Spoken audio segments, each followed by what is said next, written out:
The wind howls across the desolate, frost-bitten landscape of the high plateau, a place where the air is thin and the silence is absolute. A traveler trudges through the snow, bowed under the weight of a heavy, rusted iron chest chained to his back. He is hollowed out, his skin the color of parched parchment, his eyes dimmed by the relentless monotony of 1,000 miles of struggle. He is starving. His clothes are tattered, flapping like the wings of a dying bird against the biting gale. He believes he is destined for this poverty, this unending, shivering lack. He believes the world is a barren theater, and he is a poorly paid extra, destined to exit the stage as quietly as he entered. He does not stop to wonder why his back aches with such peculiar heaviness. He does not stop to question why, despite his exhaustion, the burden he carries has never truly been opened. He has spent his entire existence convinced that the cold is the nature of the world, that the hunger is the law of the land, and that the chain binding him to his misery is forged from the unshakable steel of fate. Yet, beneath his very boots, buried under meters of compacted ice and ancient, forgotten soil, lies a vein of solid gold so vast it could rewrite the history of empires. It is not a metaphor. It is the physical architecture of the terrain. He is, quite literally, standing on a mountain of infinite wealth, clutching the key to the chest he carries, which itself contains the maps to the mines beneath his feet. But he refuses to look down. He refuses to break the lock. He continues his march, a king of dust, a pauper of spirit, choosing the comfort of his familiar despair over the terrifying responsibility of his own potential. This is the central paradox of the human condition. We are born into the inheritance of the cosmos, yet we live as if we are orphans of the universe. We wander the halls of our own consciousness like ghosts in an abandoned mansion, never realizing that we hold the architectural blueprints to the entire structure. Why do we starve while standing on gold? Why do we chain ourselves to the illusions of limitation? The answer lies not in the stars, but in the specific, systematic way we have allowed our minds to become the prisons that hold us captive. To understand why the traveler continues to march toward a horizon of mediocrity, one must deconstruct the machinery of the mind. The human consciousness is not a passive repository for the debris of the day, the worries, the news cycles, the petty interpersonal squabbles. It is a biological and metaphysical factory. It is the only place in the known universe where nothing is transformed into something. Why, then, does this factory produce only the cheap, flimsy goods of survival and anxiety? The answer lies in the absence of command. Most individuals operate their minds on default settings, a suite of programs installed by parents, teachers, and a society that fears the emergence of truly powerful individuals. These programs prioritize safety over sovereignty and consensus over creation.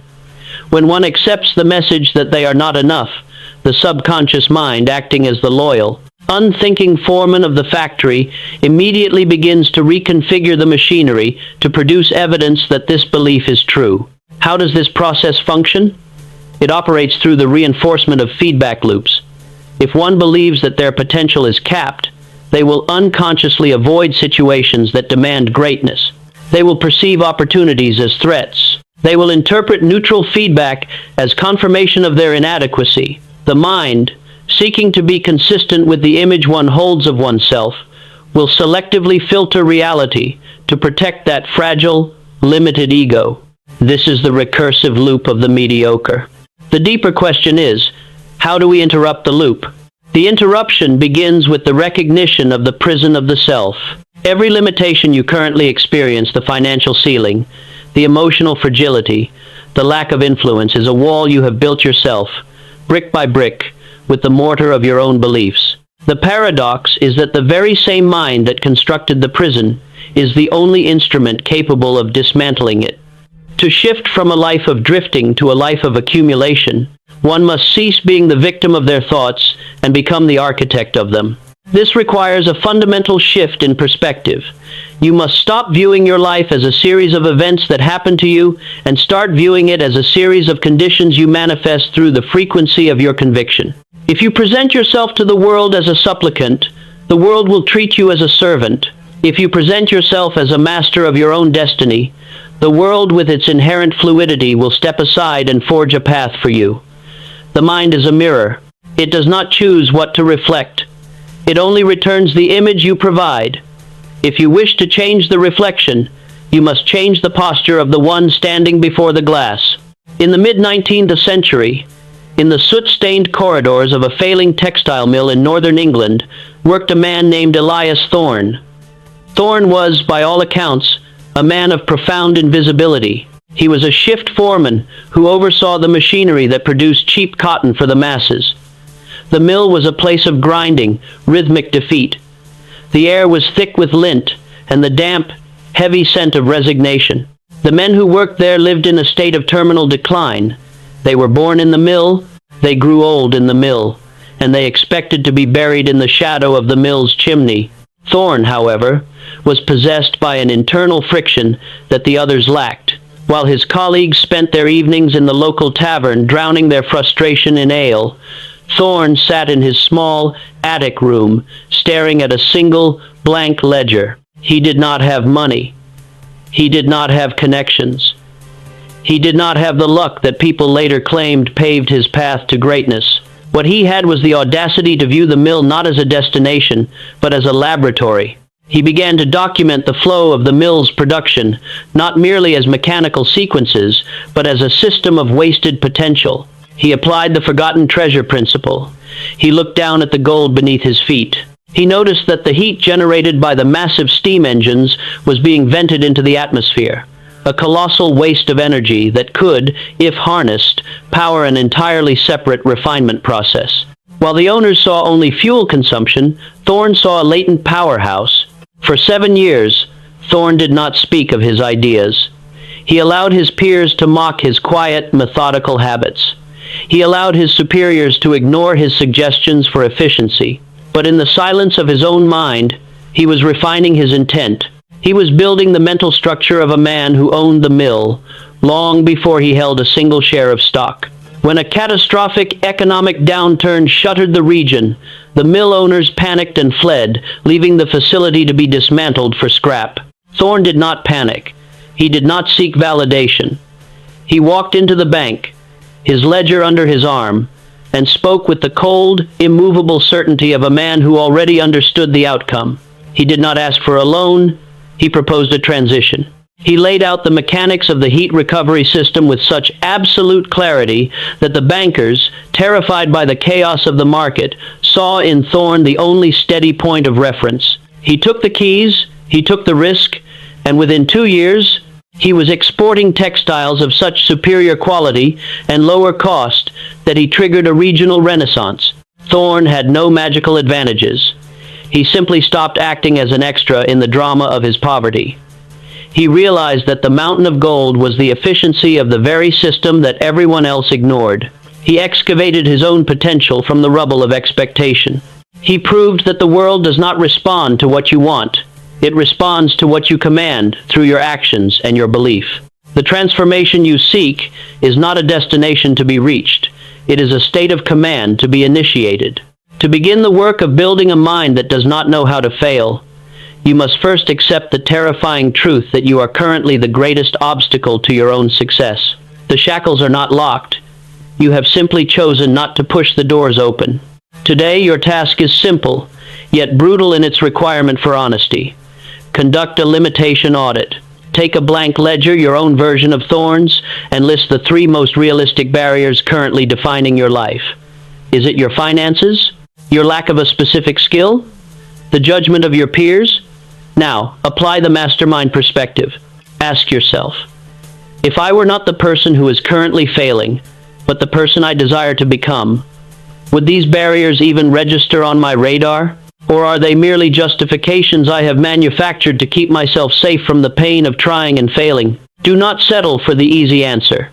Peel back the layers of your conditioning until you reach the bedrock of your true, unadulterated intent.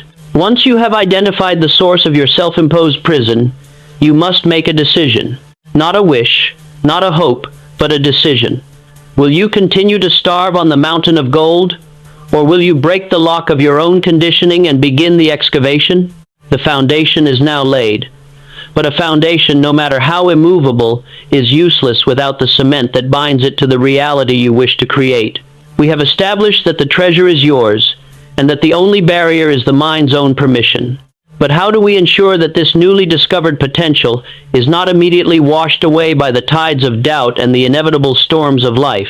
In our next chapter, we will delve into the mechanism that acts as the head chemist of your reality. We will explore the most powerful psychological law known to man, a law that can either be the architect of your greatest triumphs or the silent author of your most profound defeats. We are moving beyond the philosophy of the mind and into the precise, rigorous science of its operation. Prepare yourself. We are about to learn how to induce the state of mind that renders failure impossible. Picture a grand, vaulted cathedral of the mind. Its pillars are carved from the marble of ambition. Its ceiling reaches into the infinite, and its floor is scattered with the dust of forgotten intentions. Inside, thousands of people kneel. They are whispering prayers into the rafters, their voices a discordant symphony of pleading. They seek wealth, they seek influence, and they seek the removal of their burdens. They are desperate, their hearts heavy with the fear that their lives are slipping through their fingers like dry sand. They pray for change, yet they vibrate with the frequency of the very chaos they wish to escape. There is a profound, tragic paradox playing out in this silent sanctuary. The supplicants believe that power is something out there, a divine spark to be bestowed upon them by an external force if they beg with enough fervor. They watch the shadows on the walls and mistake them for the hand of fate. They feel the cold air of adversity and conclude that the universe has turned its back on them. Yet, as they bow their heads, the air is thick with the electrical charge of their own repressed potential. They are like men dying of thirst in the middle of a vast, freshwater ocean, refusing to reach down and scoop the water to their lips because they are convinced it is salt. They do not realize that the divinity they petition is not a distant judge, but the dormant, sleeping giant within their own consciousness. The prayer is not a request, it is a signal. And the universe is not a judge, it is a mirror, indifferent to the content of the prayer, but absolute in its reflection of the vibration of the one who prays. To move from the kneeling posture of the supplicant to the upright posture of the master, one must understand that faith is not a passive hope, it is the most potent, inducible psychological state in the human arsenal. Faith, in the context of the master mind, is often misunderstood. It is frequently relegated to the realm of the theological or the sentimental, a fragile thing that blossoms only in the absence of hardship. But in the architecture of unstoppable power, faith is defined as the head chemist of the mind. It is a rigorous, precise, and dynamic psychological state. It is the ability to maintain a state of absolute certainty in an outcome before that outcome has manifested in physical reality. Why is this state the absolute antidote to failure? Failure is not a physical event. It is a psychological conclusion. It is the moment you stop believing that a bridge can be built across the chasm, and therefore you cease the act of building. When you possess absolute faith, the concept of failure is effectively deleted from your cognitive software. A setback is no longer a stop sign. It is merely a data point, an inconvenient delay in a process that you know, with total certainty, will reach its conclusion.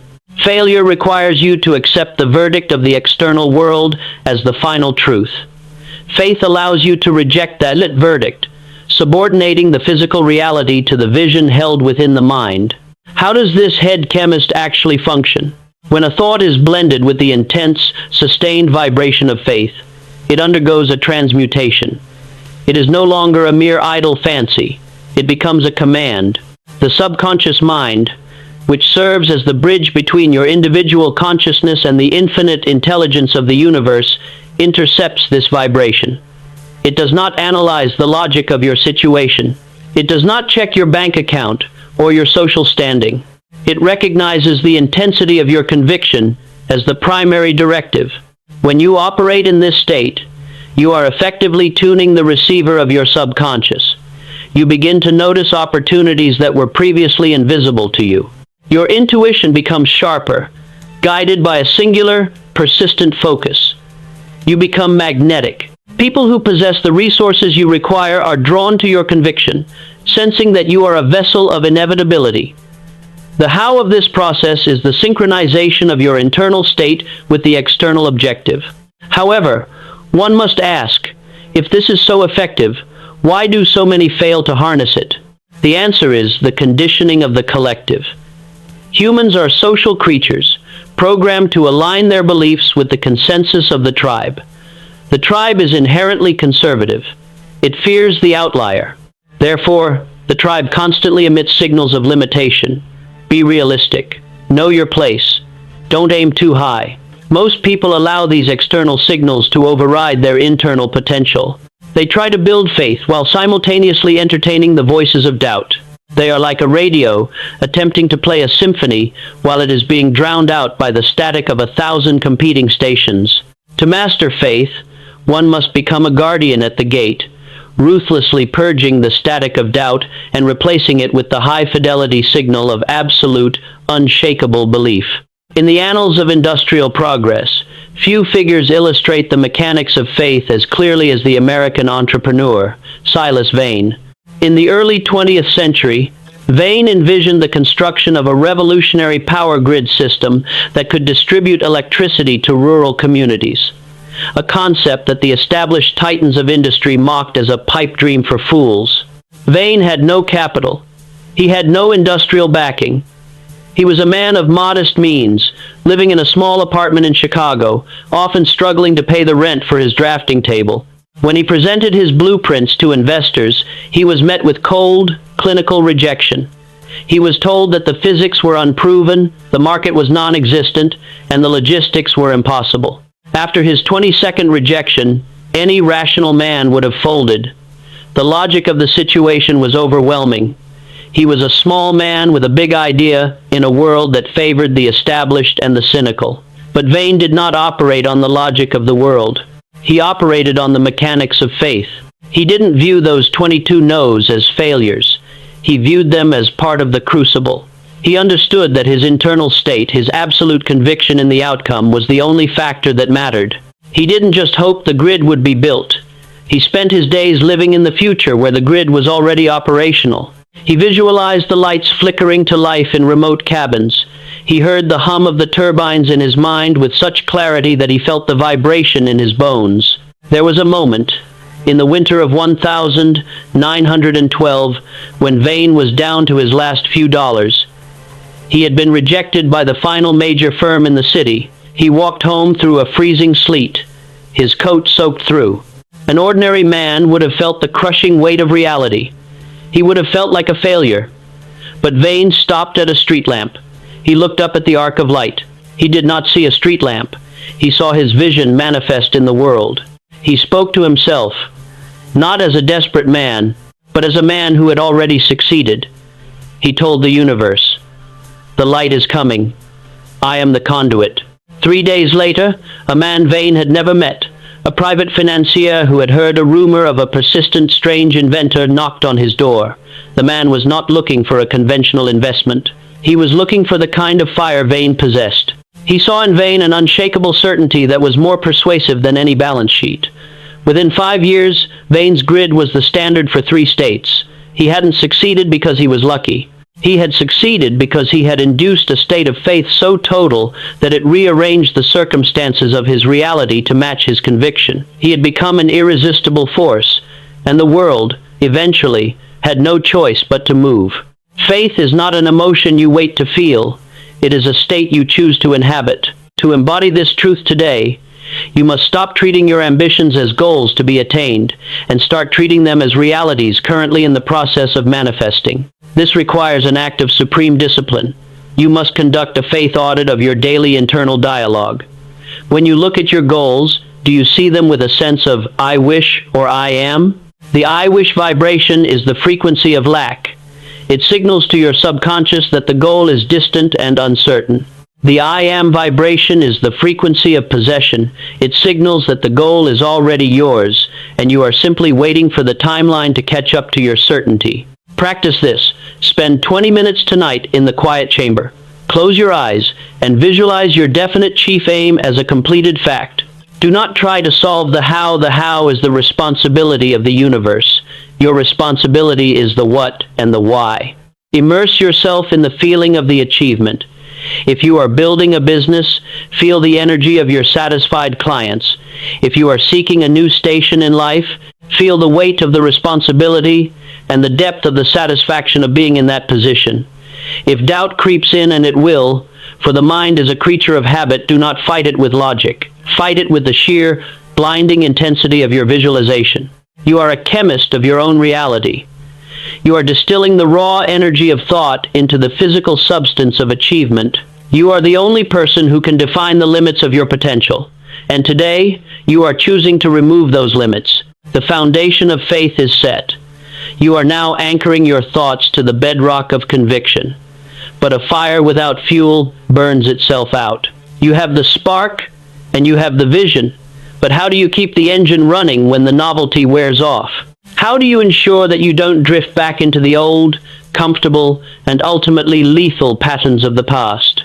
In our next chapter, we will face the most critical test of the architect. We will explore the agency of control that allows you to automate your success. You will learn why your subconscious is currently working against you, and how to rewrite its programming so that greatness becomes your new, permanent default setting. We are going to become the guardians at the gate of your mind. We are going to ensure that not a single thought of defeat enters your inner sanctum again. Prepare yourself. We are about to begin the real work of self-reprogramming.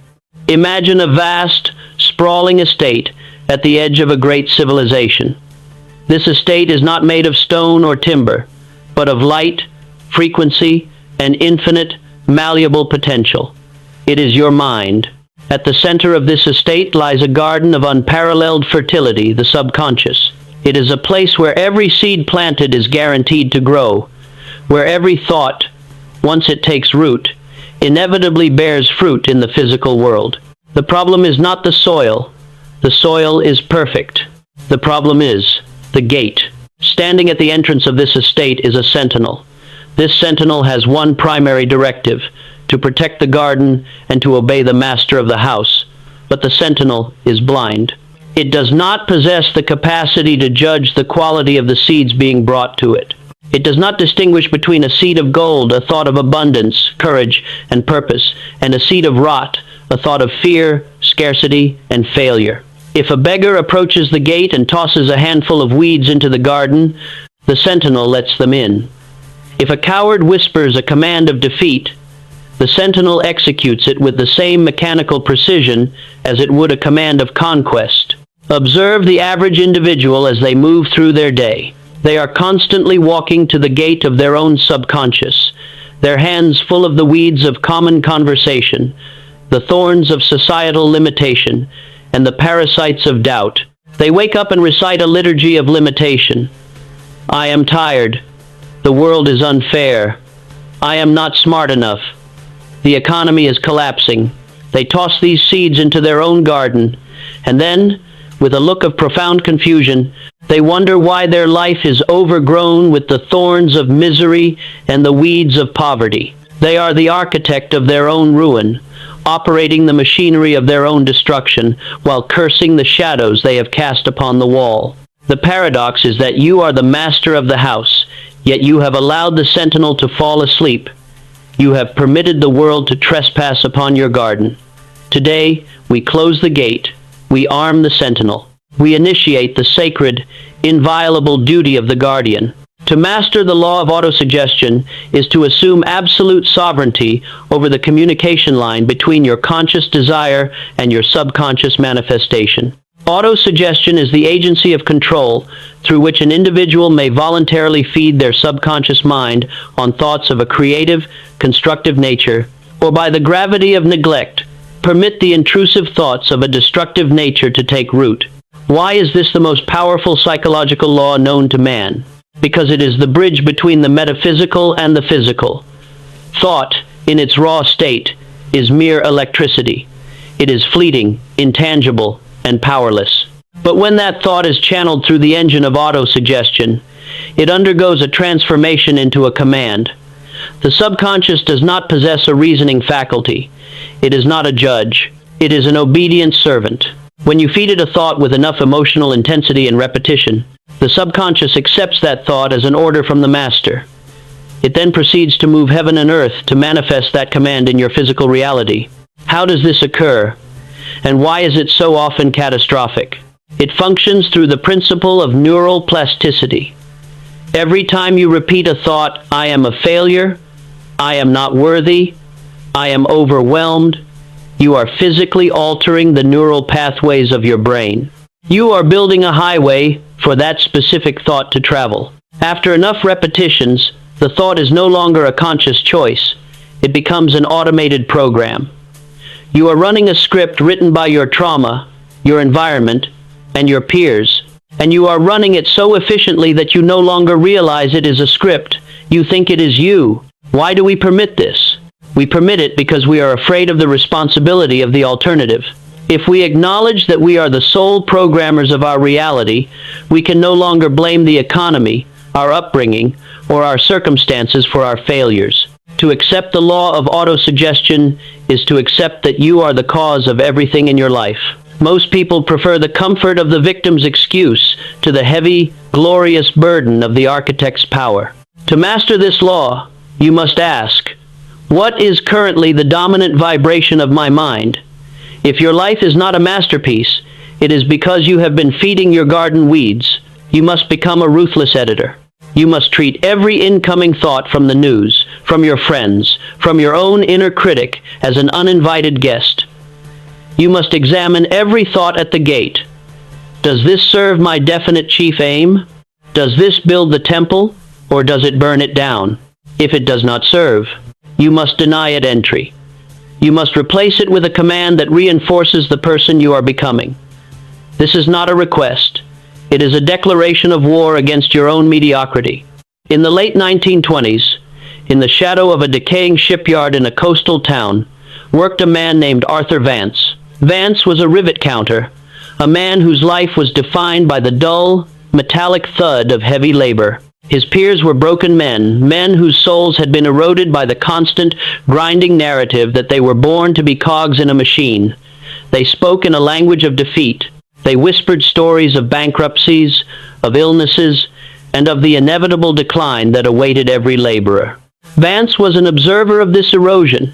He saw how their negative autosuggestion manifested in their physical bodies. He watched as they walked with a defeated slump, as they spoke with the cadence of the condemned, and he watched as they inevitably fell victim to the very circumstances they prophesied.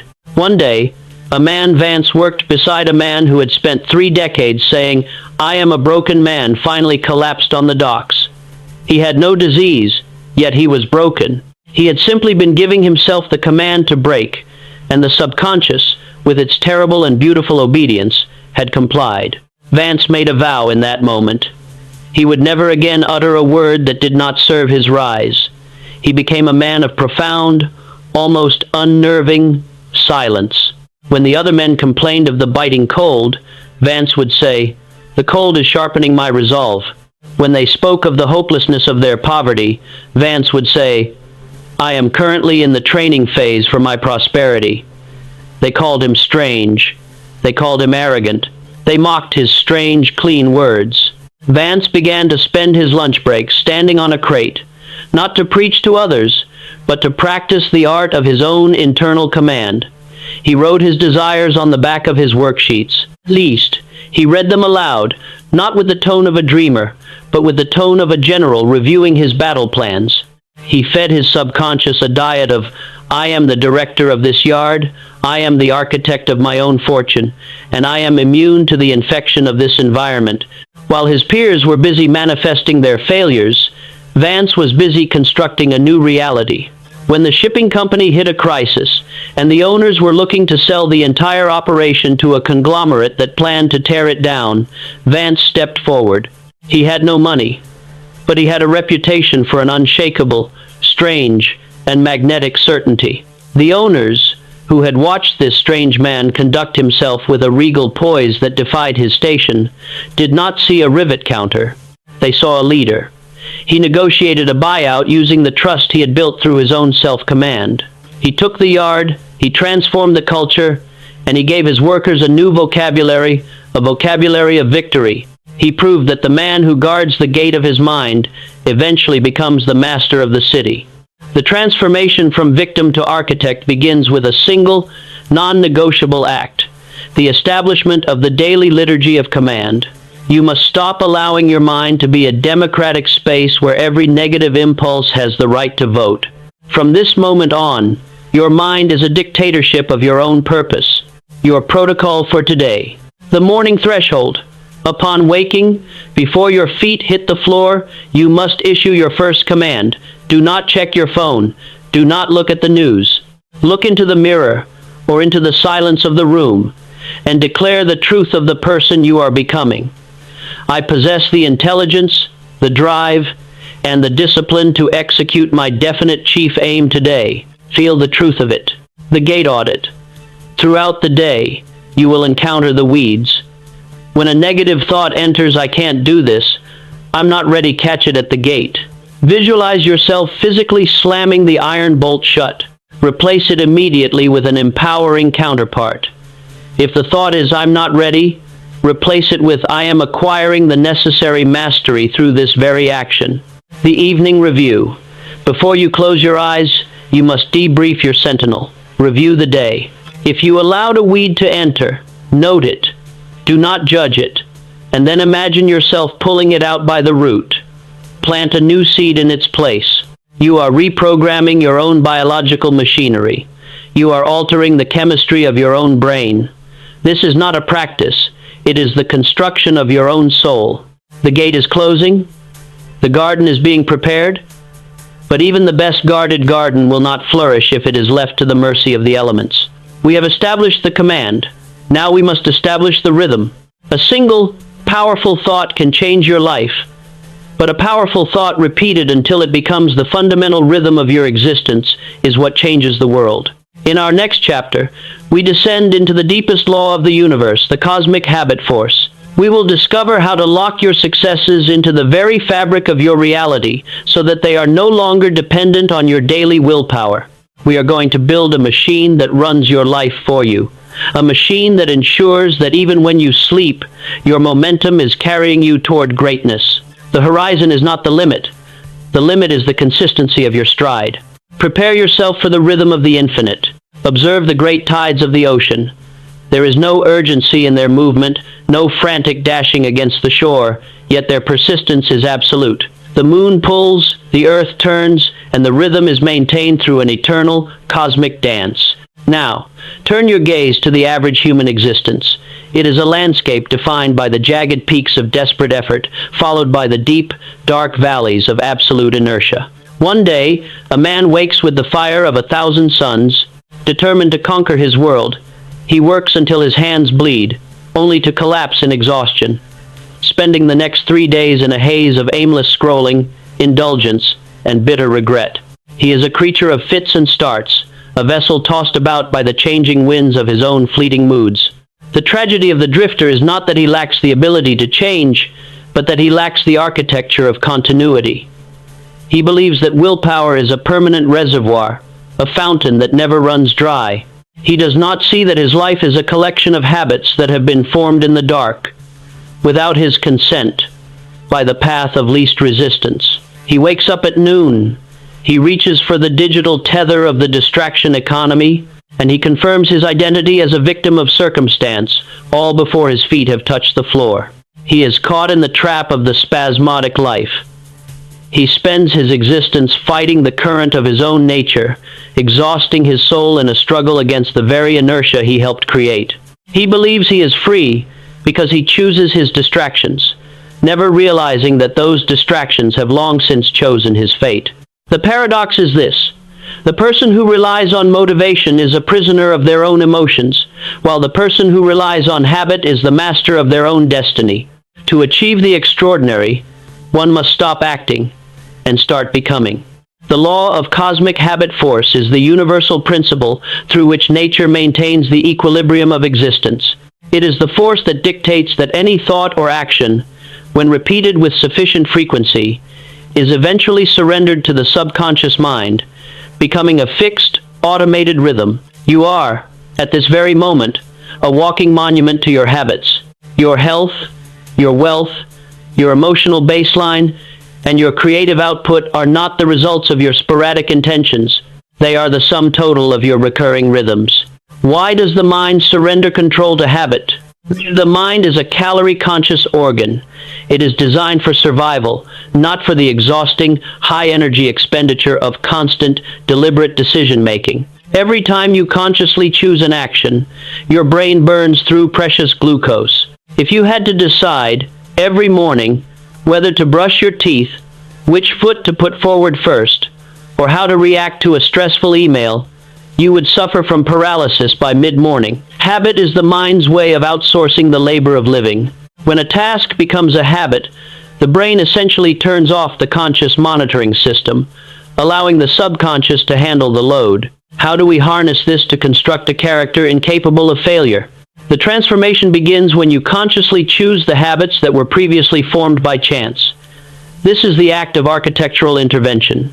You must identify the lead habits, the small, seemingly insignificant behaviors that act as the structural pillars of your day. If you control the first hour of your morning, you control the neurochemical trajectory of your entire day. If you control the final hour of your evening, you control the subconscious processing that occurs while you sleep. Recursive thinking. If habit is the goal, why does change feel like physical pain? The pain of change is the resistance of the old rhythm. Your brain has physical neural pathways, grooves worn deep by years of repetitive thought. When you try to deviate from these paths, you are physically forcing your brain to do work it is not wired to do. It feels like walking through deep mud. Most people quit here. They interpret the discomfort as a sign that they are doing something wrong or that they aren't meant for this path. They are wrong. The discomfort is not a warning to stop. It is the feeling of the new neural pathways being carved. To overcome this, you must treat your habits as a contract of self-integrity. You do not perform your disciplines because you feel like it. You perform them because you have committed to a standard of existence that transcends your temporary moods. Willpower is the ignition. Habit is the cruise control. If you have to exert intense willpower to accomplish your goal, you haven't yet built the habit. The mastermind does not rely on inspiration.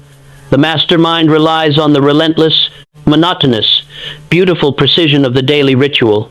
In the high-altitude workshops of the Swiss Alps, there once lived a clockmaker named Johannes Vollenweider. He was not a man of great wealth, but he was a man of infinite precision.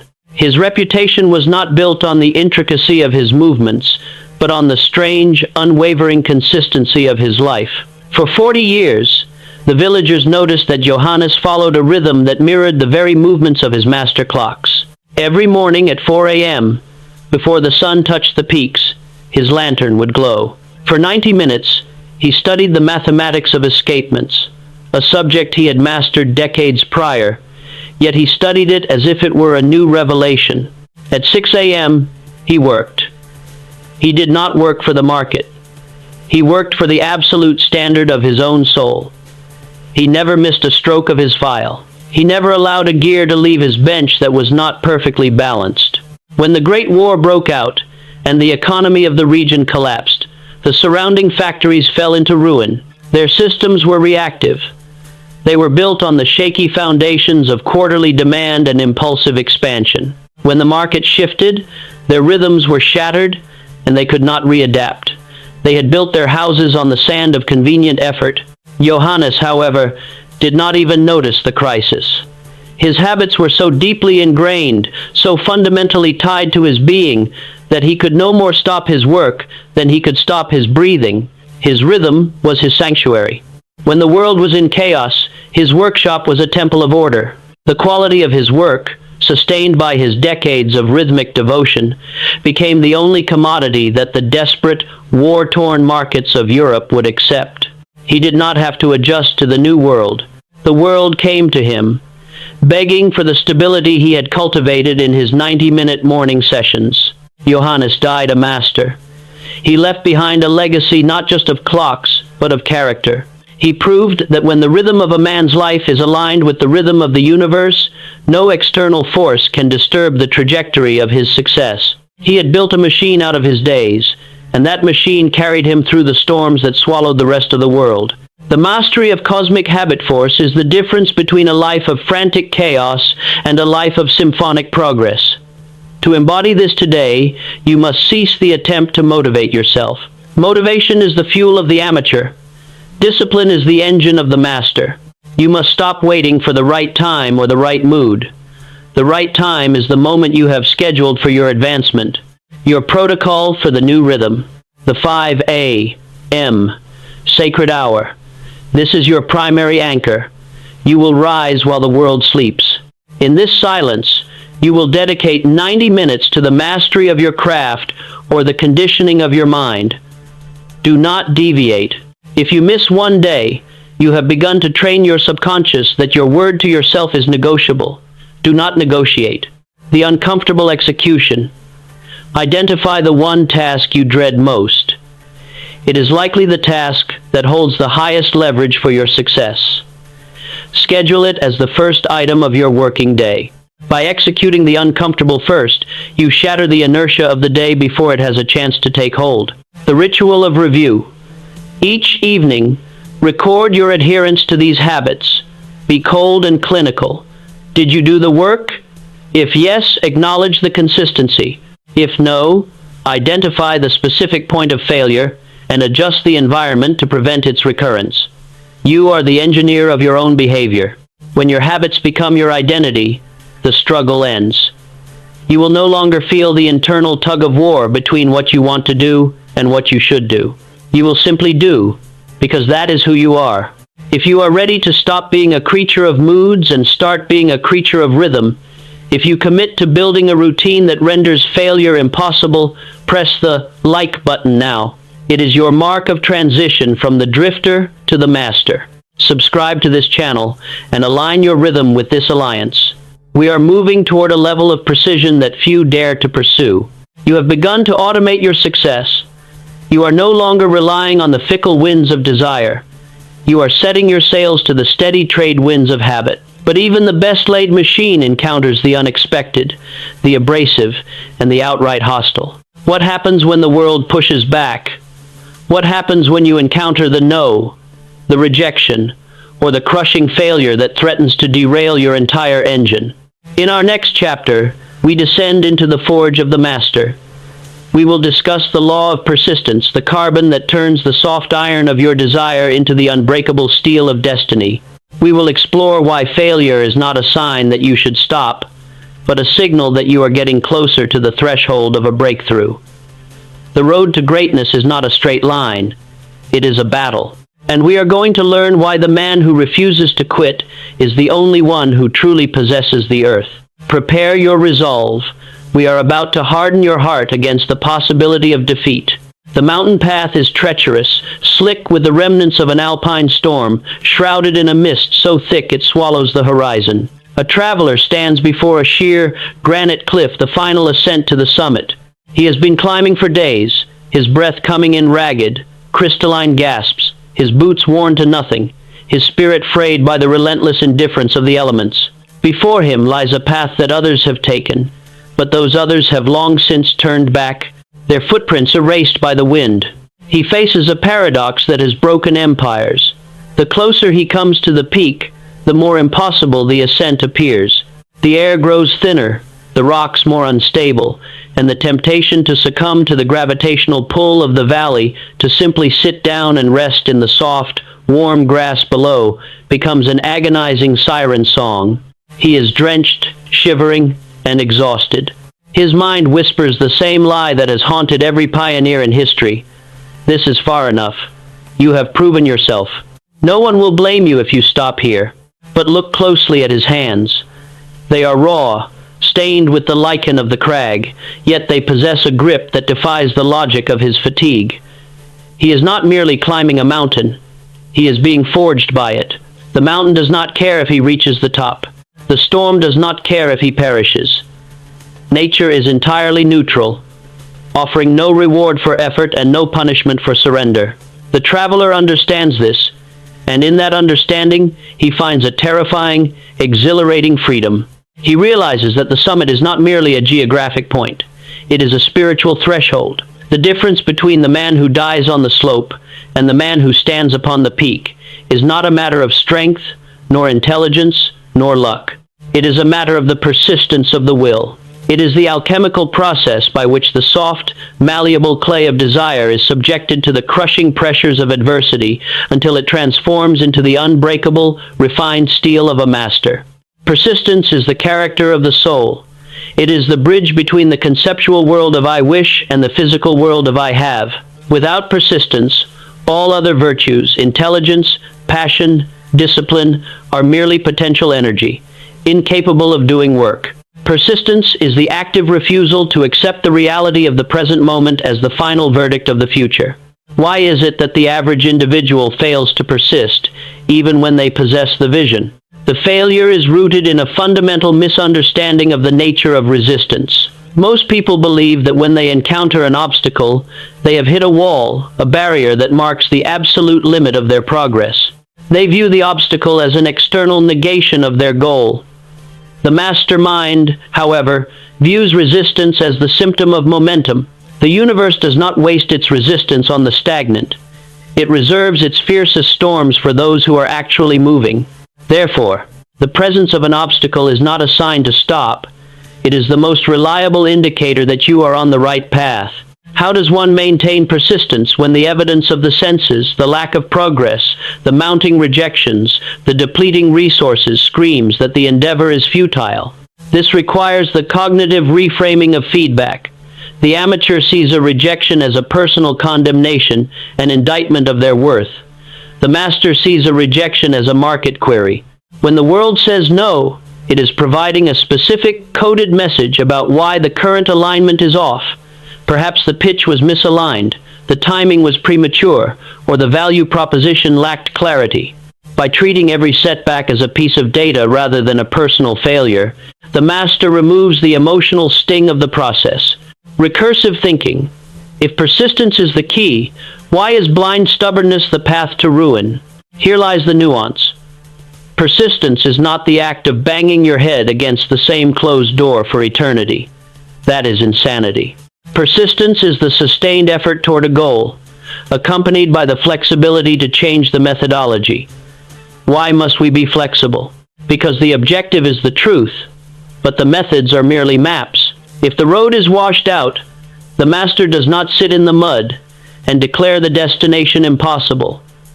The master surveys the terrain and finds a new route. Persistence without intelligence is a form of vanity. Intelligence without persistence is a form of cowardice. The marriage of the two, unyielding commitment to the end and radical adaptability regarding the means, is the engine of history. To persist is to realize that the universe is testing your sincerity. It creates the crucible of difficulty to filter out those who are merely interested from those who are truly committed. Persistence is the act of proving to the universe that you are not a tourist on the path of greatness, but a permanent resident. In the mid-1930s, in the industrial heart of a fractured European state, a young engineer named Julian Vesper attempted to revolutionize the production of high-density ceramic components. His vision was to create a material that could withstand temperatures previously thought to be impossible, a discovery that would render the current engine-building standards obsolete. Vesper was an outsider. The industrial guilds were dominated by men who had built their fortunes on the old, brittle materials of the past. They did not want a revolution. They wanted the preservation of their status. Vesper was dismissed from 5 engineering boards in the span of 2 years. He was publicly ridiculed in professional journals. His family, seeing him exhaust his meager savings on failed experiments, pleaded with him to take a secure position as a low-level clerk in a government office. Vesper's persistence was not the persistence of a fanatic, it was the persistence of a scientist. Every time a ceramic plate shattered in his furnace, he did not weep. He catalogued the molecular structure of the failure. He kept a journal of obstacles, a thick, leather-bound volume that contained not his complaints, but the specific variables of his defeat. Each entry was a lesson in what did not work. He understood that he was not failing. He was eliminating the impossible. By the 3-year mark, Vesper had reached a state of near total ruin. He was living on rations, working in a cold shed, and the laughter of the industry had turned into a cold, stony silence. But in his journal of obstacles, he had documented over 400 specific chemical combinations that led to breakage. Then came the afternoon of the 401st attempt. He had adjusted the heat ratio by a fraction of a degree, adjustment suggested by the pattern of his previous failures. When he pulled the component from the kiln, it did not shatter, it held. It was lighter, harder, and more heat-resistant than anything the industry had produced in a century. When he finally brought it to the very board that had mocked him years prior, they didn't see the man who had been rejected. They saw a titan of technology. They couldn't explain his success, so they called it a stroke of genius. Vesper knew the truth. His success was not a stroke of anything. It was the mathematical consequence of a man who refused to believe that the 400th failure was the end of the line. He had simply outlasted his own obstacles. Persistence is the alchemy that converts the no of the world into the yes of your destiny. To embody this today, you must change your relationship with the word defeat. You must move from the stance of a victim to the stance of an investigator. Your protocol for unbreakable persistence. The Journal of Data. Begin today. Do not call it a journal of failures. Label it your journal of strategic intelligence. Every time you face a rejection, a failed experiment, or an unexpected wall, document it. Ask yourself, what is this obstacle trying to teach me about my approach? Record the data, adjust your strategy, and move forward. The pre-commitment. Before you begin your day, make a persistence pact with yourself. State aloud, I will encounter resistance today, and I will welcome it as evidence that I am on the path to my goal. By anticipating the struggle, you remove the element of surprise that normally causes the spirit to falter. The persistence of the next step. When the mountain seems insurmountable, stop looking at the peak. Look only at the next foothold. A journey of 1,000 miles is not walked in a single leap. It is walked in a sequence of single steps. If you are overwhelmed, shrink your timeline. Can you persist for the next hour? Yes. Can you persist for the next day? Yes. Accumulate these small victories until the summit is beneath your feet. You are building the carbon content of your soul. You are becoming a force that can no longer be ignored by the universe. But even the strongest metal must be guided by a hand that knows where to strike. We have forged the iron of your persistence. But now we must discuss the synergy of the forge itself. You have mastered the art of the long walk. You are now unshakable in your resolve. But you are still one mind in a world of billions. If you attempt to carry the weight of your destiny alone, you will be limited by the horizon of your own eyes. In our next chapter, we enter the most sacred of all laws, the mastermind. We will discover why the self-made man is a myth, and how to harness the collective intelligence of others to multiply your power by a factor that the competition cannot even calculate. You are about to learn how to fuse your mind with the minds of others to create a third, genius-level force. Prepare yourself. The walls of your individual limitation are about to crumble. Imagine a vast, darkened chamber, silent, save for the hum of a single, solitary lamp. Inside, a man sits at a desk covered in intricate, complex blueprints. He is brilliant, focused, and possessed of a singular determination. He spends his days calculating, drafting, and refining, his mind a whirlwind of specialized data. He is, by all traditional metrics, a genius. Yet, as he stares at the sprawling model of the empire he wishes to build, he finds himself trapped. There are blind spots in his calculations, shadows in the corners of his architecture that he cannot illuminate, no matter how bright he burns his internal candle. He is a lone architect trying to construct a cathedral with only his own two hands, his own two eyes, and the limited, linear sequence of his own memories. Outside the window of his chamber, a storm of opportunity rages, a complex interplay of economic tides, shifting cultural winds, and technological ruptures. The lone architect feels the tremors of these changes, but he cannot interpret them. He is isolated by his own excellence. His independence is his cage. Contrast this with the vision of the harbor at dawn. Dozens of ships, each individually capable, are steering toward the same distant horizon. Yet, Watch them closely, they are not merely sailing in proximity. They are tethered by an invisible, humming energy. When the gale hits, they do not fight the wind in isolation. They adjust their sails in perfect orchestrated synchronization. They are sharing the data of the currents, the depth of the shoals, and the path of least resistance. There is a profound paradox here. The individual who seeks to retain total control over his own intelligence is, in reality, surrendering the most potent force available to human beings. He believes that to share is to lose, that to collaborate is to dilute his own genius. He is wrong. He is like a single battery standing in the dark, its potential limited to its own internal chemistry, unaware that it could be wired into a series of bank of power capable of lighting a city. The lone wolf starves in the winter, but the pack conquers the mountain. The mastermind principle is defined as the coordination of knowledge and effort in a spirit of absolute harmony between two or more people for the attainment of a definite purpose. To understand why this is not merely a meeting or a social club, but a psychological phenomenon, one must look at the nature of thought itself. Why does the combination of two minds produce something greater than the sum of its parts? It is because the human brain is not a static object. It is an electromagnetic transmitter.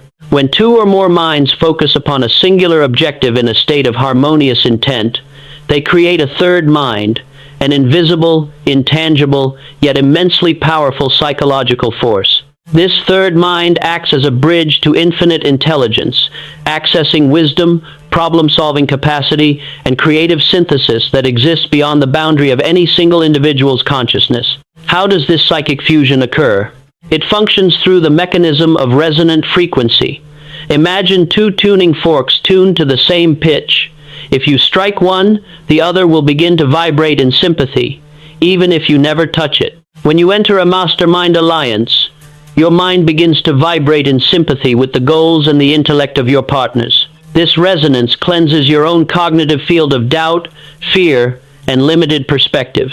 Your blind spots are illuminated by the light of another's experience. Your biases are challenged by the logic of another's reasoning. If this is so powerful, why do most people find it so difficult to form and sustain these alliances? The difficulty lies in the ego defense mechanism. We are conditioned to protect our own ideas as if they are extensions of our biological self. We view critique as a personal assault and collaboration as a confession of inadequacy. To participate in a mastermind, one must perform a ritual slaughter of the ego. Why must the ego die? Because the ego is the primary filter of limitation. It wants to be right, not effective.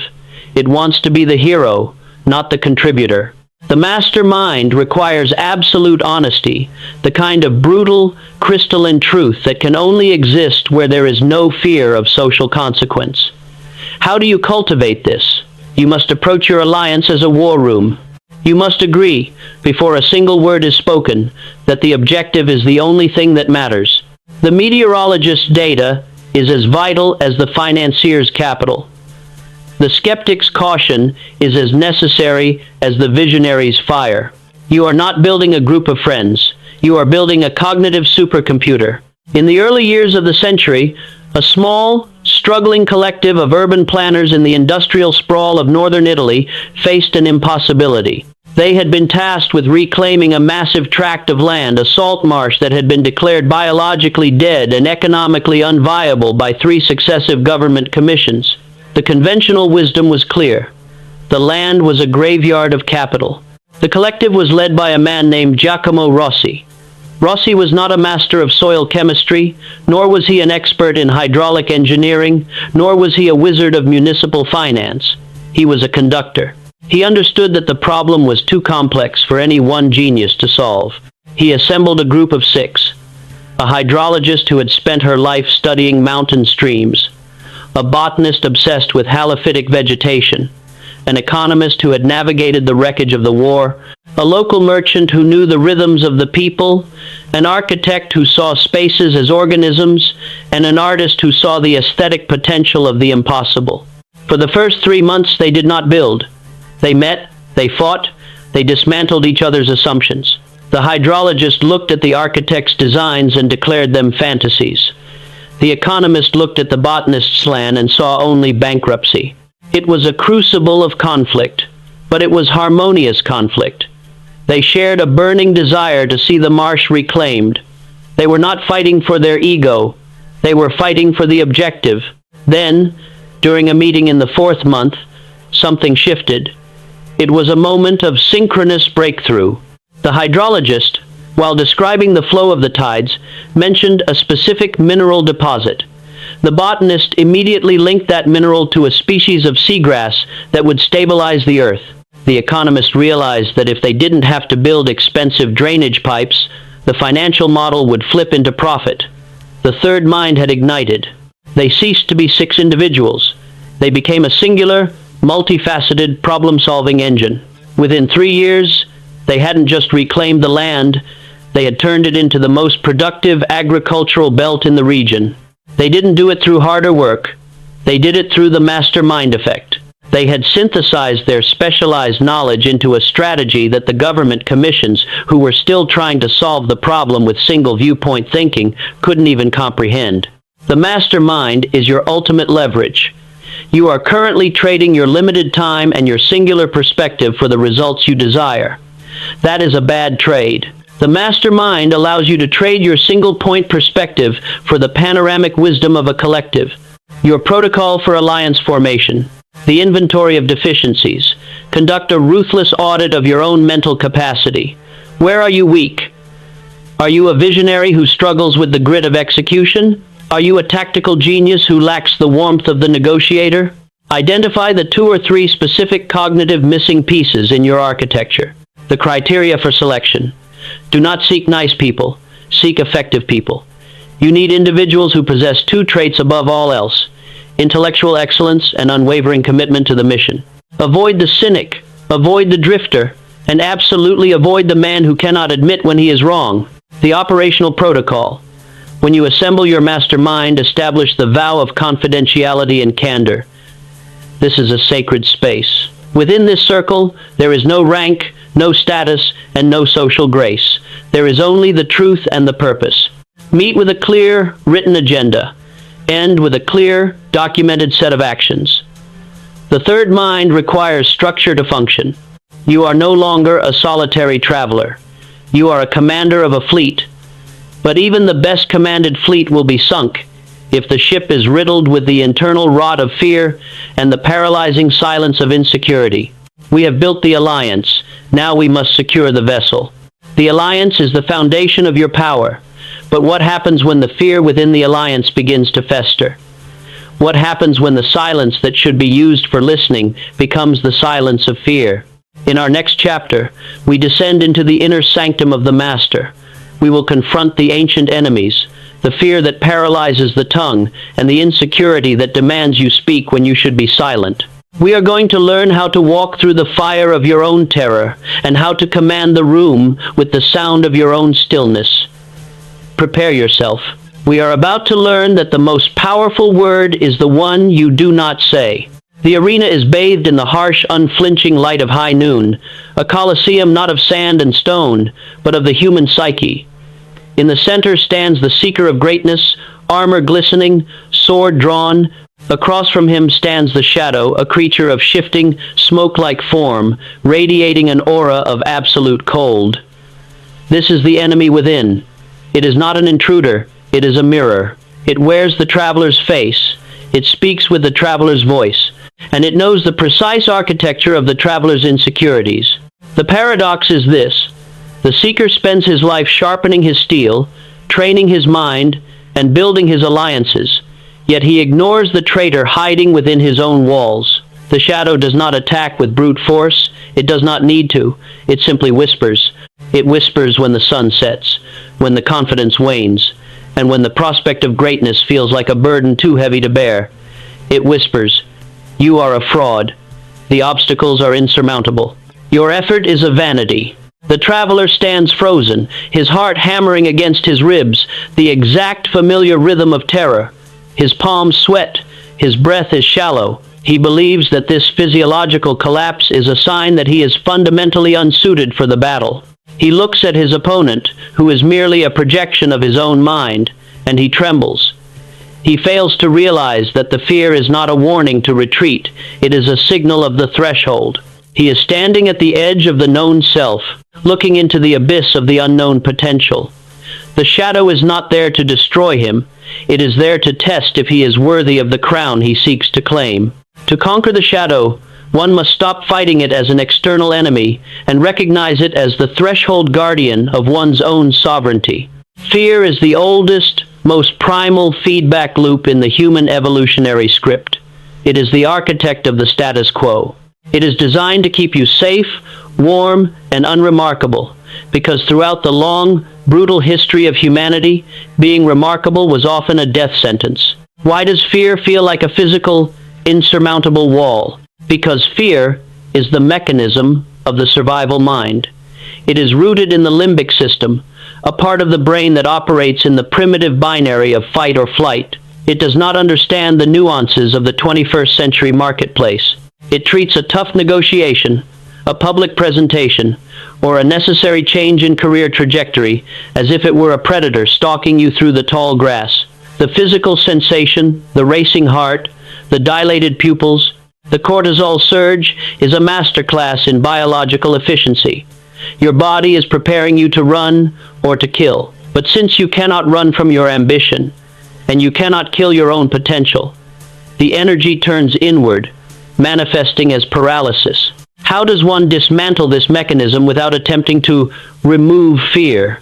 You cannot remove fear, for fear is the byproduct of the high-stakes life. You must instead transmute it through the discomfort curriculum. The recursive thinking here is, why does the fear exist? It exists because you are doing something that requires you to evolve. How do you respond?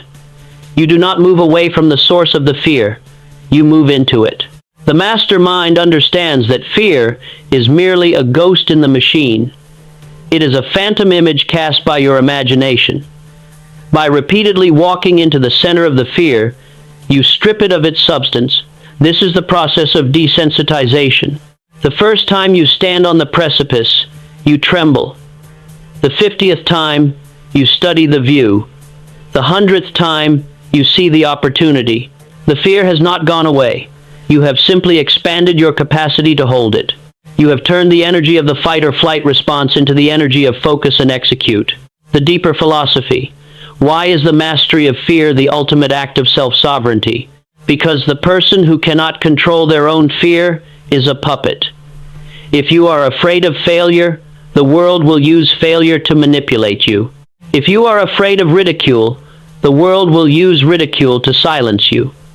To master fear is to cut the strings. It is to become the only thing in the universe that can look into the void of the unknown and, instead of trembling, ask, what must I build here?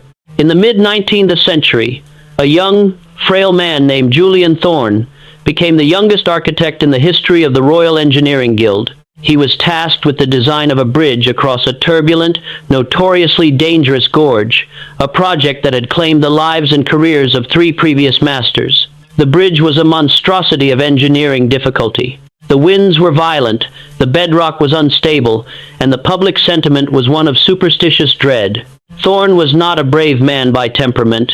He was a man of chronic, debilitating anxiety. When he first stood on the edge of the gorge to survey the site, his vision blurred, his legs gave way, and he had to be carried back to his carriage. He was terrified of heights, terrified of public failure, and terrified of the very structures he designed. But Thorne had discovered a methodology that would later be known as the system of progressive exposure. He did not try to think his way out of the fear. He understood that thought was the very source of the phantom monster. He created a schedule of physical challenges. Every day, for 1 hour, he would stand at the edge of the gorge. Initially, he stood 20 meters back, eyes closed, breathing through the panic. The next day, he moved 1 meter closer. He didn't seek to eliminate the shaking. He welcomed it.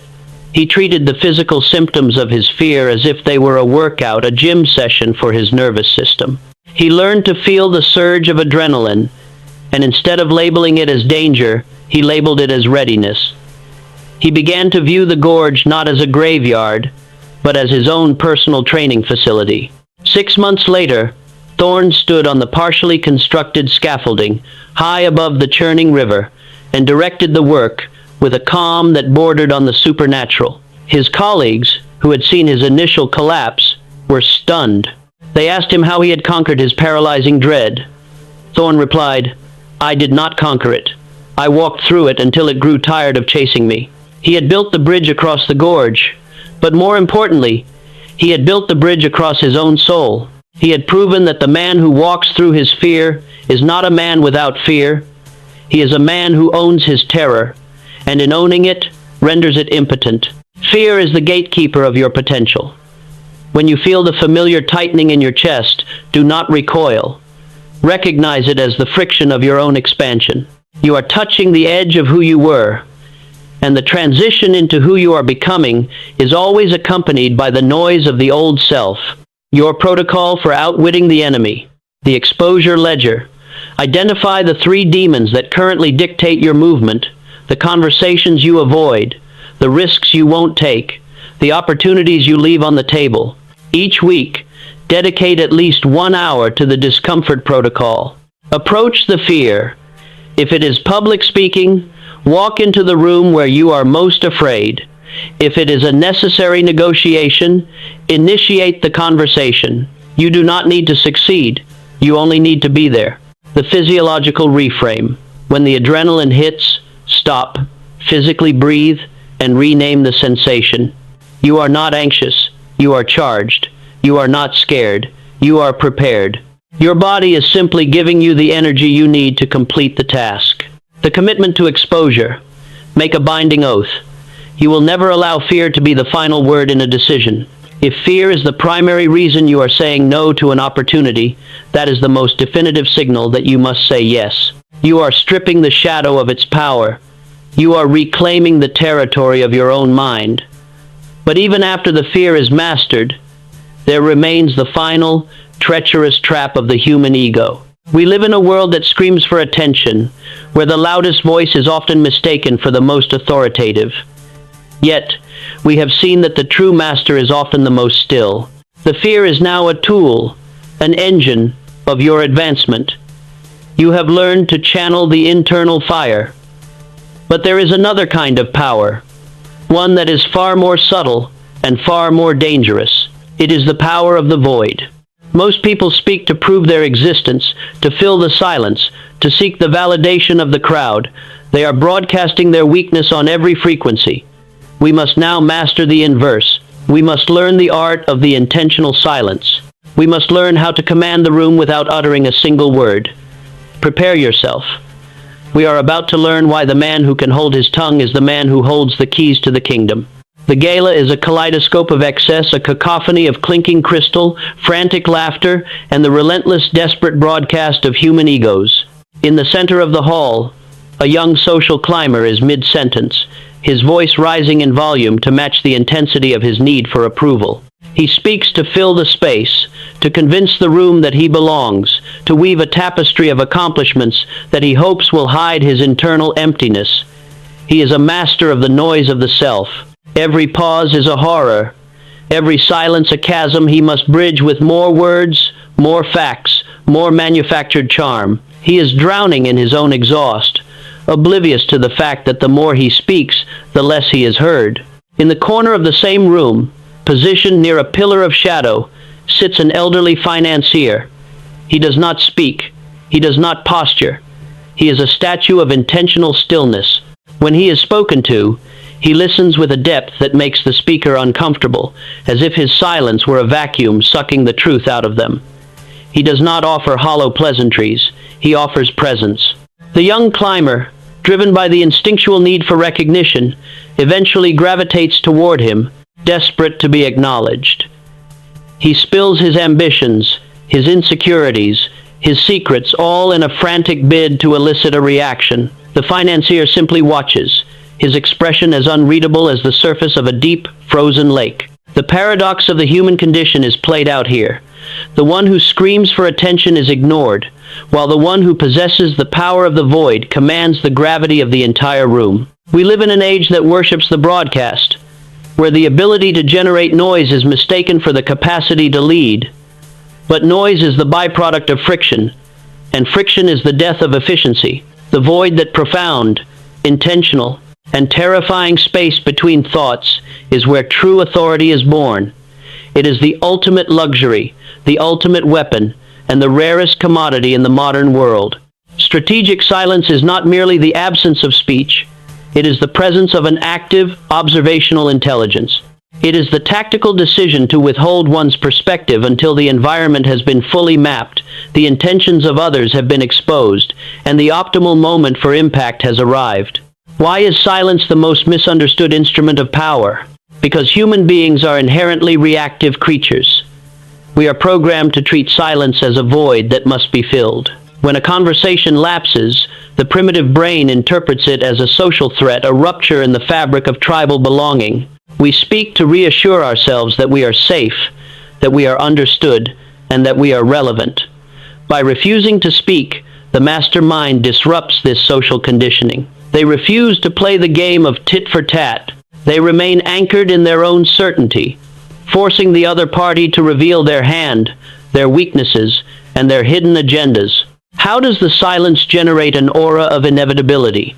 It functions through the principle of reflective pressure. When you speak, you are pushing information into the world. You are declaring your hand, your biases, and your limitations. You are, in effect, vulnerable. When you are silent, you are a mirror. You force the other person to look at their own words, their own anxieties, and their own justifications. The silence becomes a pressure vessel. The longer you hold it, the more the other person feels the need to bridge the gap. They will negotiate against themselves. They will offer concessions they never intended to make. They will reveal the very information you needed to gain the advantage, all in a desperate attempt to break the tension of your stillness. Recursive thinking.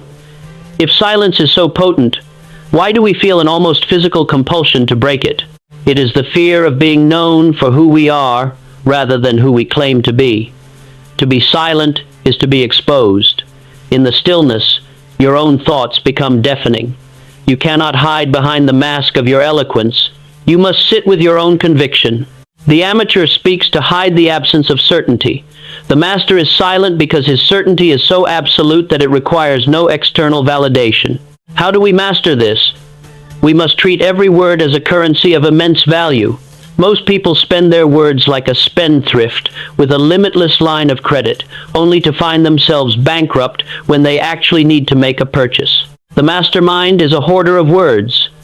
They understand that every utterance is an expenditure of energy.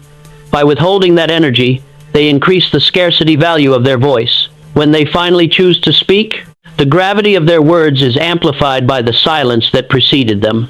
In the high-stakes world of diplomatic reconciliation, there existed a mediator named Elena Costa, known in the halls of international power as the Sphinx.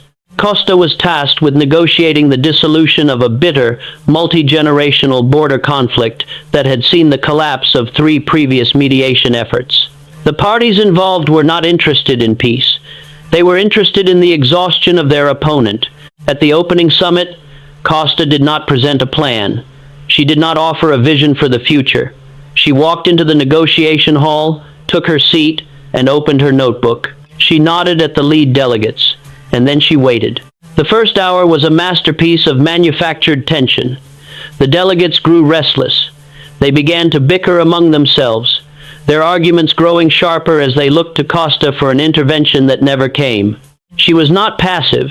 Her gaze was laser-focused, moving from speaker to speaker with a calm that bordered on the clinical. She was absorbing the nuances of their hostility, the specific triggers of their distrust, and the hidden desires that were buried beneath their public rhetoric. When the lead negotiator for the Northern Territory, a man known for his blustering, aggressive style, finally pounded the table and demanded to know why she hadn't spoken, Costa did not flinch. She counted to 10 a lifetime in that room and then, in a voice as soft as velvet, asked a single question. Is this the sound of a solution, or is it the sound of a defeat you aren't yet willing to admit? The room went cold.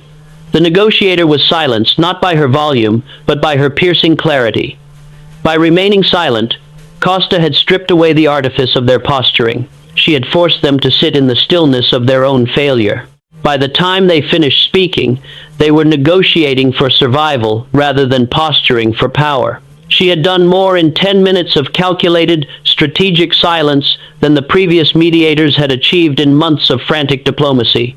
She understood that in the high-stakes theater of human conflict, the one who holds the silence holds the power. The mastery of silence is the final refinement of the social persona. You are moving away from the need to be liked and toward the objective of being respected. Your protocol for strategic stillness. The pause threshold. Implement the 3-second rule. In every conversation, before you respond, count to 3. Do not check your phone. Do not look away. Maintain the gaze, but withhold the word. You will be amazed at how this brief gap in the conversation shifts the power dynamic. It signals that you are not reacting. You are reflecting. The value check filter. Before you speak, ask, does this sentence improve upon the silence?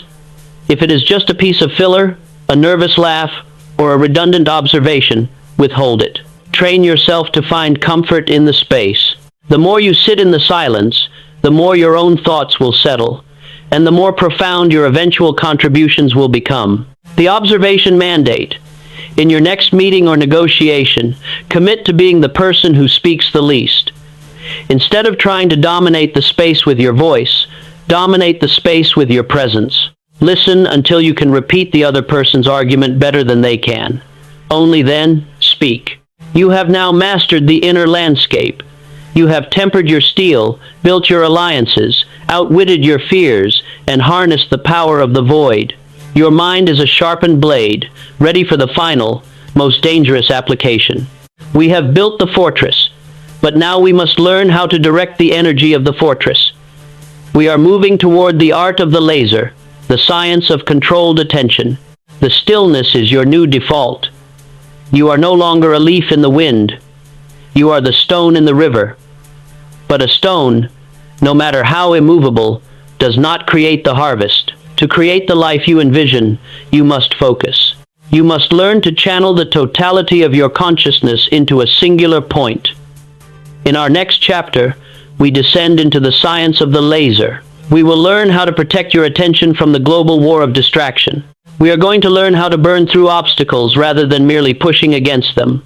Prepare yourself. We are about to learn how to ignite the fire of your definite chief aim. The sun hangs heavy over a sprawling, arid wasteland, a landscape of infinite potential and infinite stagnation. A traveler stands in the center of this sun-drenched expanse, holding a magnifying glass in his hand. He is attempting to ignite a pile of dry, tinder-like brush to provide warmth and light for the coming night. He holds the glass loosely, his arm drifting with the rhythm of his own erratic thoughts. The beam of light dances across the tinder, first over a leaf, then onto a twig, then momentarily onto the sand. The tinder grows warm, perhaps even smokes for a fleeting second, but it never catches. The sun provides an ocean of energy, and the brush possesses the chemical capacity for combustion, yet the fire never ignites. The traveler is exhausted, his efforts sporadic and diffuse. He believes he is working, he believes he is busy, but he is failing because he is treating the light as a general commodity rather than a concentrated force. He does not understand that it is not the amount of light that creates the fire, but the geometry of the focus. Nearby, a master architect watches. He approaches the traveler, not with a lecture, but with a silent, firm hand. He takes the magnifying glass, he locks his elbow, stabilizes his wrist, and brings the focal point of the sun's rays into a singular, agonizingly precise point, a tiny, incandescent star no larger than a grain of sand. He holds it there, motionless, defying the tremors of his own muscles. The smoke rises, thick and dark. The tinder blackens. A spark emerges, a defiant, glowing ember that quickly devours the brush. A roaring fire ensues. The paradox is absolute. The traveler was doing more work, yet achieving zero result. The master architect did less movement, yet achieved the ultimate result. This is the condition of the modern soul. We are living in a global bazaar of weapons-grade distraction, where every institution, every algorithm, and every device is designed to steal the most precious resource in the universe, your undivided attention. We are warm, we are glowing, but we are not burning.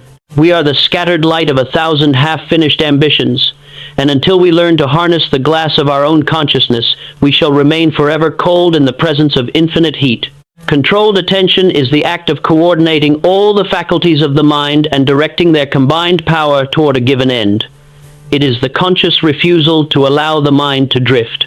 It is the sovereignty of the soul over the senses. Why is the scattered mind the ultimate engine of failure? The mind operates on the principle of neurological momentum. When you switch your attention from one task to another, you do not simply move your focus, you suffer from attention residue. A portion of your cognitive processing remains trapped in the previous task, dragging behind you like a heavy, unseen chain. If you switch tasks 10 times an hour, you are never operating at full capacity. You are operating at the level of a flickering, unstable current. The mastermind understands that achievement is not a linear function of time, but an exponential function of intensity. 1 hour of white-hot, singular focus is worth 10 days of the busyness that characterizes the average, fragmented existence. How do we deconstruct the illusion of multitasking? Multitasking is a biological impossibility for the human brain.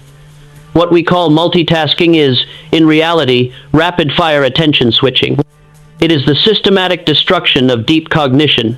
The brain requires time to reach the state of flow, the neurological peak, where intuition, logic, and creativity synthesize into genius.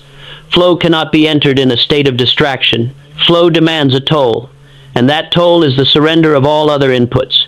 To enter the state of creation, you must effectively declare war on the external world. You must build a fortress of solitude, a mental and physical space where the only existence is the object of your focus. Recursive thinking. If we know that focus is the key, why do we compulsively seek the distraction? Because distraction is the ultimate psychological anesthesia. When we focus on our definite chief aim, we are forced to confront the potential for failure, the difficulty of the work, and the reality of our own limitations. Distraction, by contrast, is safe. It is the numbing of the psyche through the intake of trivial, high dopamine, low-value information. We scroll because we are afraid of the silence of the focus. We check the notifications because we are afraid of the responsibility of the creation. To master the laser, you must be willing to endure the discomfort of the void, the sensation of having nothing to distract you from the work you are destined to do. The how of the laser. It begins with the boundaries of the sacred. You must identify the lead objective of your life and protect the time required to execute it with the same vigilance you would apply to your own life. You do not negotiate with the distraction. You do not check in. You lock the door. You sever the tether. You become, for the duration of the cycle, a closed system. You are the architect, and the work is your cathedral. In the early 19th century, a recluse named Henri Leclerc worked in the damp, drafty attic of an old Parisian townhouse. Leclerc was not a man of high society, he was a man of the laser. He had spent his entire adult life attempting to solve the mystery of synchronized motion in horological instruments, a feat that had eluded the greatest scientists of his age. Leclerc had no funding, no laboratory, and no peers. He had only a desk, a lamp, and a notebook. But Leclerc had established a ritual of extreme focus. For 30 years, he refused to engage in the social life of the city. He refused to read the newspapers. He refused to speak on any subject other than the mechanics of time. He existed in a state of self-imposed cognitive isolation. His neighbors thought him insane. They watched as he would sit for 10, 12, sometimes 14 hours, staring at a single gear assembly. He did not eat while he worked. He did not drink. He remained perfectly, eerily still. To the outside observer, Leclerc was doing nothing. To Leclerc, he was entering the infinite detail. He was mentally disassembling the mechanism, observing the friction points, and simulating the wear and tear of a century in the theater of his own mind. When the Industrial Revolution finally demanded a system of precision that matched Leclerc's work, they came to his attic expecting to find a machine. They found instead a man who had effectively ceased to exist as a social being. He had focused so intensely on his craft that the world outside his attic had become a fading, irrelevant dream. He handed them a set of blueprints so precise that they were later used to build the standard for the entire French rail system. He had solved the problem, not through flashes of brilliance, but through the brute, terrifying force of a man who had dedicated his entire neurological apparatus to a single point. He proved that genius is not an inherent quality. Genius is the byproduct of a mind that has been focused to the point of light. He did not think his way to the answer. He focused his way through the barrier. He had become the laser, and the problem had simply ceased to exist. The power of the laser is not for the faint of heart. It requires the surrender of the multitasking identity. It requires you to acknowledge that your time is not a commodity to be distributed among the needy, but a currency to be invested in the monumental. Your protocol for the laser beam, the sanctity of the 90. Beginning tomorrow, you will establish a 90-minute block of time, the deep work session. During this block, all communication devices must be turned off or sequestered in another room. No email, no alerts, no exceptions. This is your fortress. You will work on your lead objective. Do not allow your mind to wander to secondary concerns. The threshold of flow.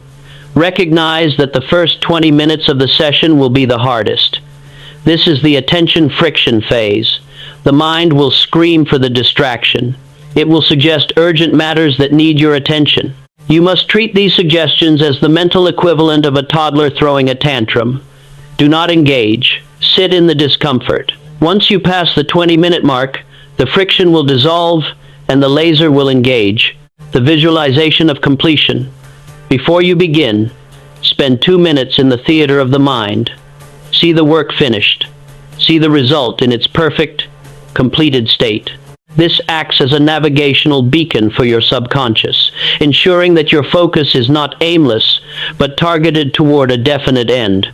You are refining your consciousness into a weapon of mass creation. You are no longer drifting, you are cutting.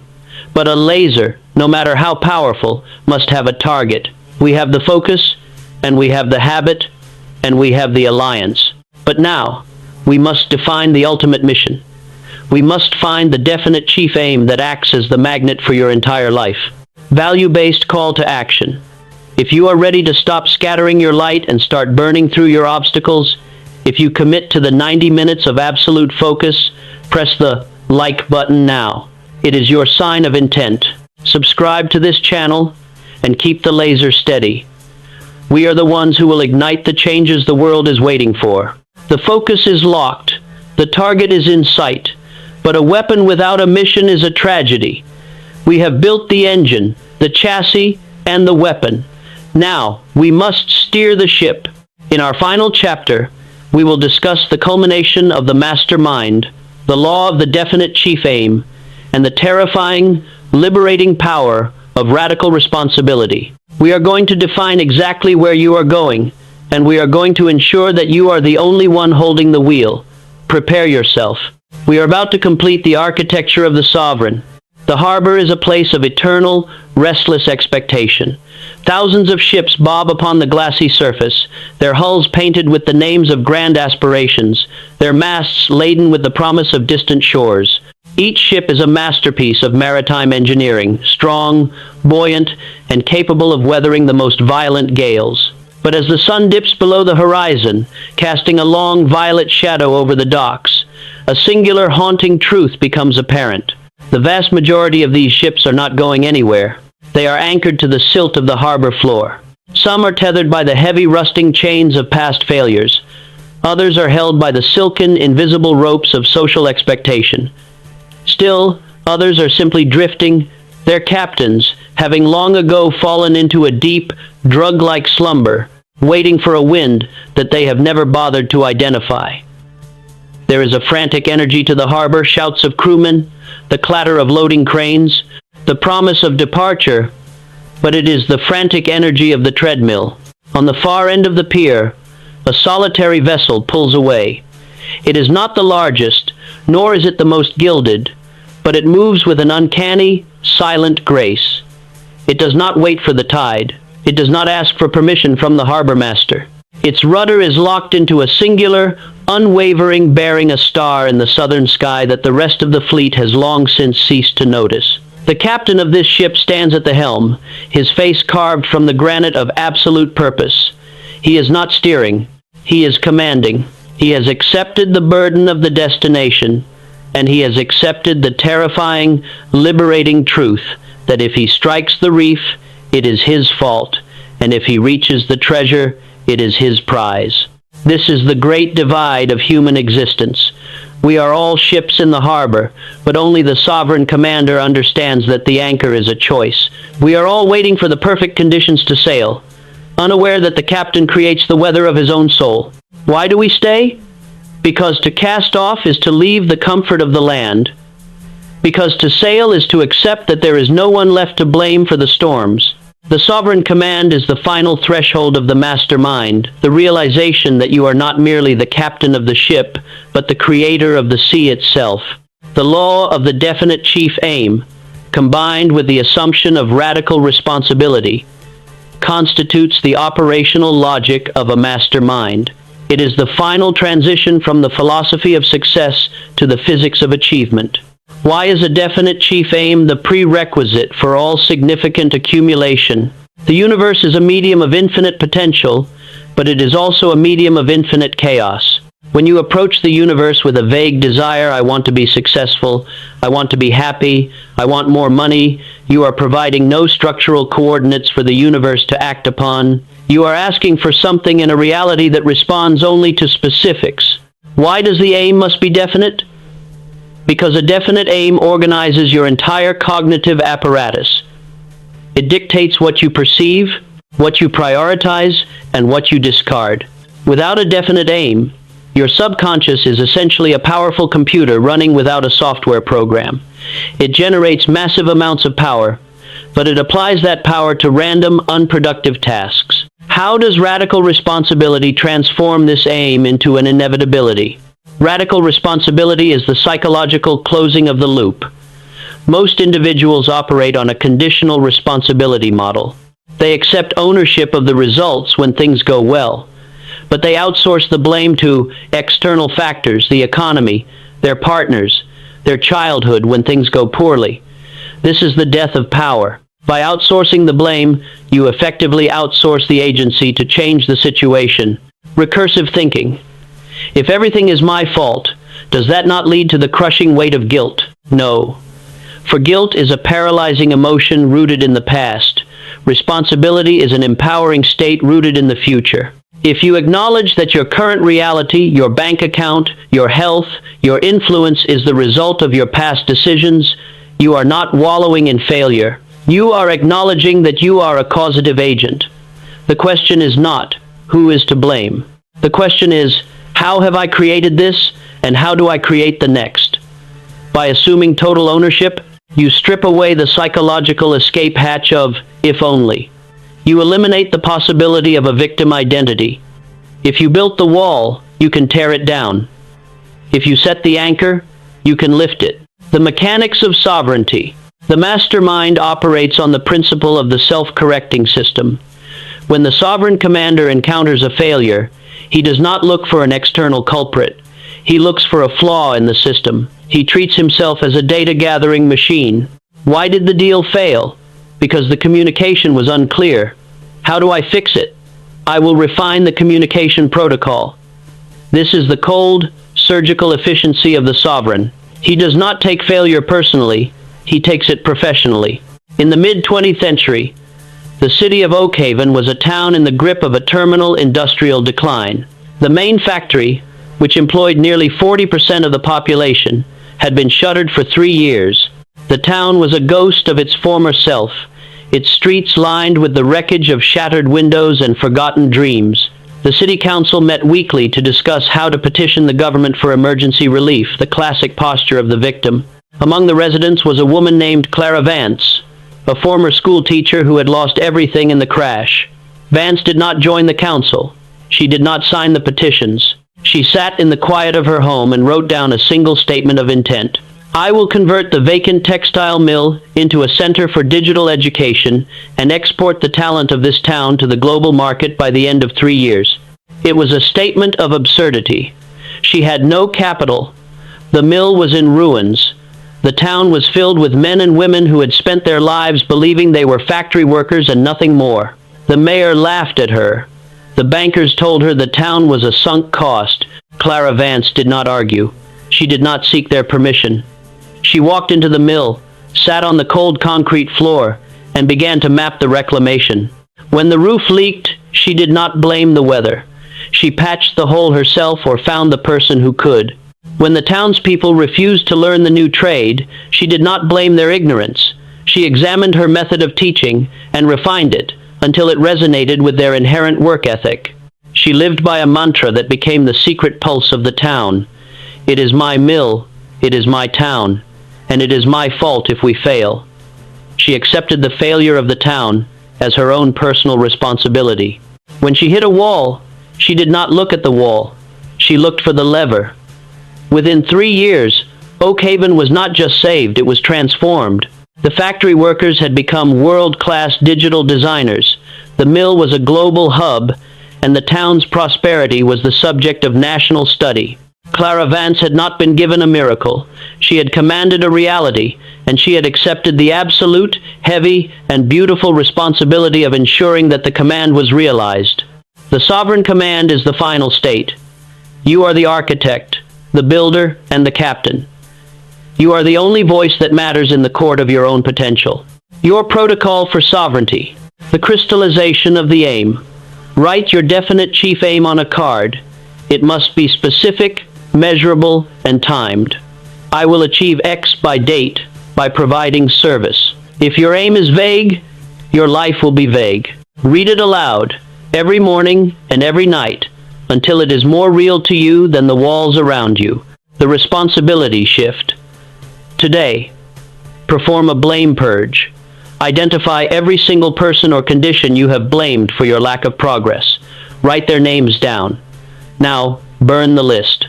Accept that you were the one who allowed those factors to limit you. From this moment on, the word because is forbidden when discussing your failures. Replace it with, I created this result because of my actions, and I will create a new result through a new action. The sovereignty vow. Take the helm. Stop asking for permission to be great. Stop waiting for the economy, your spouse, or your peers to validate your ambition. The sovereignty vow is simple. I am responsible for everything. Therefore, I have the power to change anything. You have completed the architecture. You have the faith, the habits, the persistence, the alliance, the silence, the laser, and the sovereign command. You are no longer the person who started this journey. You are the operator of a new, high-performance reality. The structure is complete. The mandate has been issued. But the true masterpiece is not the lecture. It is the life you will build starting the moment this video concludes. You hold the blueprints. The tools are in your hands. The sea is open. Go and construct your masterpiece. Believe, persist, and command the outcome. The world is waiting for the result of your sovereign will. The blueprint is yours. The work begins now.